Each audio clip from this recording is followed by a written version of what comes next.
పిఠాపురంలో పవన్ వర్సెస్ వర్మ. పవన్ రాజకీయ భవిష్యత్ కోసం వర్మ బలి. వర్మకు హ్యాండ్ ఇచ్చిన చంద్రబాబు, త్వరలో టీడీపీకి గుడ్ బై చెప్పనున్న వర్మ. ఇది గత కొంతకాలంగా మీడియాలోను సోషల్ మీడియాలోను వైరల్ అవుతున్న వార్త. అసలు ఈ వర్మ ఎవరు? ఆయన గురించి ఏపీ రాజకీయాల్లో ఇంత చర్చ చేయడానికి కారణం ఏంటి? ఈ రోజు ఈ విషయాలను ద బ్యాక్ స్టోరీలో చూద్దాం. హాయ్ హలో నమస్తే, వెల్కమ్ టు వార్తావాణి. నేను మీ విజయ్ రెడ్డి. 2024 అసెంబ్లీ ఎన్నికల్లో దేశ చరిత్రలో ఎన్నడూ లేని విధంగా ఒక మాజీ సీఎం ను జైల్లో వేశారు.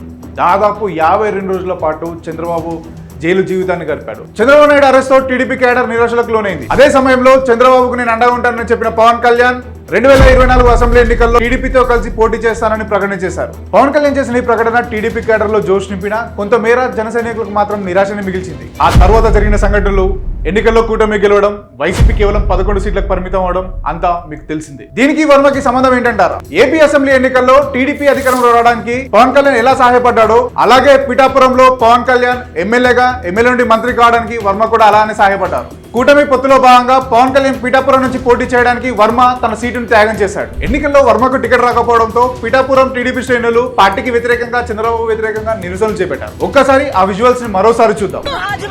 ఓడిపోయాడు, అక్కడ పోటీ చేసి అది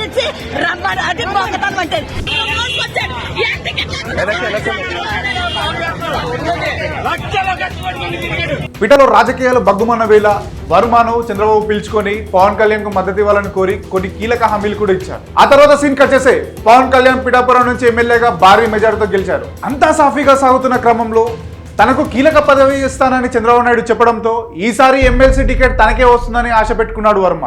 కానీ ఆ ఆశ నిరాశ అయింది. ఎమ్మెల్సీ సీటు వర్మను నిరాకరించింది. అయితే తన రాజకీయ భవిష్యత్ కోసం పవన్ కళ్యాణ్ వర్మకు ఎమ్మెల్సీ టికెట్ రాకుండా చేశారని రాష్ట్ర రాజకీయాల్లో జోరుగా చర్చ జరిగింది. ఇదిలా ఉంటే పిఠాపురంలో పవన్ కళ్యాణ్ గెలుపుకు కారణం జన సైనికులు, అక్కడి ప్రజలే అని, పవన్ కళ్యాణ్ గెలుపుకు మేమే కారణమని ఎవరన్నా అనుకుంటే అది వాళ్ళ కర్మ అని నాగబాబు కాంట్రవర్షియల్ స్టేట్మెంట్ చేశారు. ఇది ముమ్మాటికి వర్మను ఉద్దేశించి నాగబాబు కామెంట్ చేశారని కొన్ని మీడియా కథనాలు పేర్కొన్నాయి. ఒక్కసారి పిఠాపురంలో పవన్ కళ్యాణ్ గెలుపుపై పవన్ నాగబాబులో కామెంట్స్ ఉందా? ముఖ్యంగా వర్మ గారికి, నియోజకవర్గం నా గెలుపు మీ చేతుల్లో పెట్టాం. పవన్ కళ్యాణ్ గారి విజయానికి నేనే దోహదపడ్డాను అని ఎవరన్నా అనుకుంటే అది వారి కర్మ. దీనిపై వర్మ స్పందిస్తూ తాను ఫ్లవర్ కాదని ఫైర్ అని నాగబాబు చేసిన వ్యాఖ్యలకు కౌంటర్ ఇచ్చారు. తనకు ఎమ్మెల్సీ టికెట్ రాకపోయినా తాను చంద్రబాబు వెంటే టీడీపీ కోసమే పనిచేస్తానని వర్మ చెప్పారు.